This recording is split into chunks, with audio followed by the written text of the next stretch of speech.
अभी बुधवार को जब एक घटना हुई श्रीनगर के एक इलाके में, ये भी तब भी ये बात थी। उसके बाद बुधवार के बाद ये फिर घटना, लगातार 1-2-3 दिन के अंदर ये वारदातें हुई। और इसका मैसेज बहुत क्लियर है, क्योंकि जब राजनयिक आए 24 मुल्कों के, वहां पर आए, उसके बाद ये घटना, उसी दिन ये घटना, ये बहुत सारी मैसेज देने की क्लैरिटी है। जैसा कि रक्षा विशेषज्ञ भी कह रहे थे कि हम अपने टारगेट चुन सकते हैं, यानी अलर्ट अलर्ट और अलर्ट वाली जो बात मैंने कही थी, उसका मकसद भी यही था कि कहां और कैसे, किस तरह से वारदात करने के पीछे मकसद क्या हो सकता है, यानी डिस्टर्ब करना, और जो व्यवस्था बन रही थी उसको कहीं तोड़ने का मकसद। जो मेहमान हमारे साथ मौजूद हैं आज बातचीत के सिलसिले से जुड़ने के लिए, उनका तारुफ हम करा देते हैं आपसे।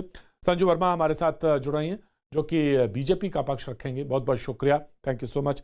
सलमान निज़ामी साहब हमारे साथ जुड़ रहे हैं, भैया जी कहीं में अक्सर आते रहे हैं हमारे साथ, thank you so much Salman Nizami भाई।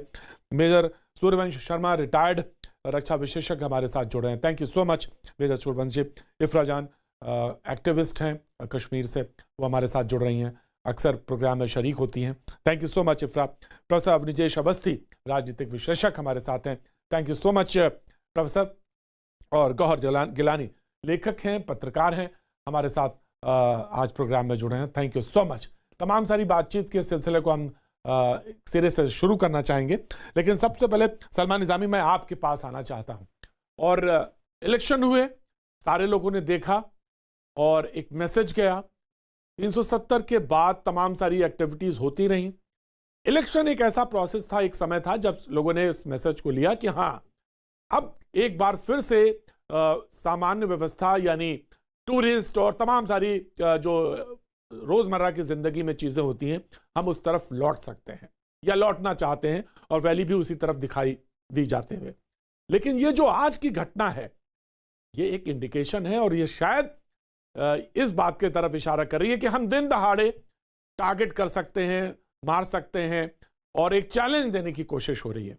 और स्लीपर सेल्स जो हैं, जो सबसे गौर करने वाली बात है, स्लीपर सेल्स जो हैं उनको एक्टिवेट करने की कोशिश है, जो एक बहुत घातक चीज है। सलमान निज़ामी।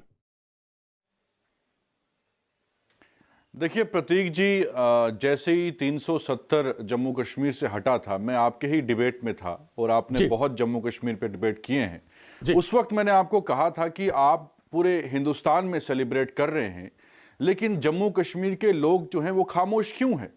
आज जो घटना हुई है, आप इसको देखिए, आप इसको मजहब का रंग नहीं दे सकते, क्योंकि अगर वो 3 आज जम्मू कश्मीर पुलिस के जवान शहीद हुए हैं, वो भी कश्मीर के हैं, वो भी कश्मीरी मुसलमान हैं। और इसको समझने की जरूरत है कि आप जो पूरा फॉरेन अलायंस को वहां लेके अपने कार्यकर्ताओं से मिलवाते हैं, चाहे बीजेपी हो, अपनी पार्टी के लोग हों, लेकिन आप रूट कॉज तक नहीं पहुंचे, उनको सच्चाई आप दिखा नहीं रहे हैं कि 2 साल में कितना कश्मीर में नुकसान हुआ, 20,000 करोड़ का नुकसान हुआ। ये बात आज कश्मीर की सिर्फ नहीं है, आपने देखा होगा इसी हफ्ते जम्मू एयरपोर्ट पे एक आतंकवादी जो है पकड़ा गया, और जम्मू में क्राइम रेट बढ़ चुका है 370 हटने के बाद। और जम्मू कश्मीर में इस वक्त जो है साइकोलॉजिकली, मैं कहता हूं, जम्मू कश्मीर के लोग डिप्रेस्ड हैं। आप समझ नहीं रहे हैं, आप फॉरेन एनालिस्ट को लाइए, इंटरनेशनल मीडिया को लाइए, लेकिन हकीकत यह है कि जम्मू कश्मीर में जब से 370 हटा है, वहां के लोग जो हैं खुश नहीं हैं। और जो आप ही दावा कर रहे थे 370 हटेगा, आतंकवाद खत्म होगा, लेकिन क्या हालत है आज?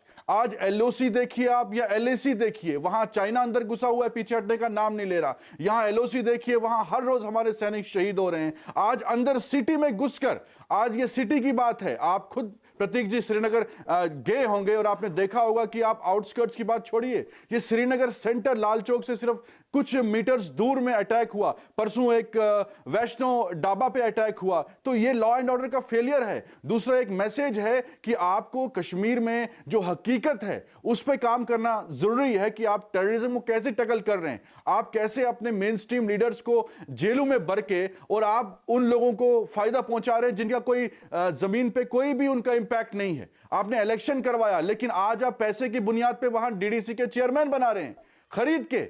लोगों के मैंडेट को आपने बिल्कुल मजाक बना दिया है। तो समझने की बात यह है प्रतीक जी, आपके चैनल के माध्यम से मैं यही कहना चाहता हूं सरकार को कि विपक्ष को कॉन्फिडेंस में लीजिए, और जम्मू कश्मीर के हालात, ये इस मुल्क की जो सबसे बड़ी ताकत। सलमान निज़ामी भाई, मैं आपके साथ एक अरसे से मैं डिबेट कर रहा हूं, और ये बात कहना कि डेमोक्रेसी को लेकर मैं बिल्कुल इसका पक्षधर हूं, 100% पक्षधर हूं और होना चाहिए। दूसरी बात ये कि ये डिप्रेसिंग जो बात आपने कहा कि लोगों की बुनियाद जो है उसकी तरफ जाने की कोशिश नहीं हो रही, जाने की कोशिश होनी चाहिए। अगर कहीं चूक है तो उसको चूक को दूर करना चाहिए, लेकिन मुख्य धारा में लौटने का आपसे हम जरूर उपाय जानेंगे। अगर हम ये कहते हैं कि उपाय है और आप बता सकते हैं अगर उपाय, तो हम जानना चाहेंगे। लेकिन अगर हम नॉर्मलसी का एक तरीका, एक पाथ चुनते हैं, of course I will give you right, क्योंकि आप मुझसे ज्यादा बेहतर जानते हैं। तो अगर नॉर्मलसी का कोई रास्ता चुनते हैं, उसमें कोई हिंसा करता है, तो आपने एक शब्द भी नहीं बोला, एक शब्द भी नहीं बोला सलमान निजामी। मुझे इस बात का अफसोस है। सलमान निजामी, मैं बहुत बेहतर तरीके से आपको जानता हूं, अच्छी तरह से मैं जानता हूं। मैंने अभी ट्वीट किया, अभी आपके चैनल में कहा कि जो हमारे जवान शहीद हुए हैं, मैं टेररिज्म के किसी भी एक्ट को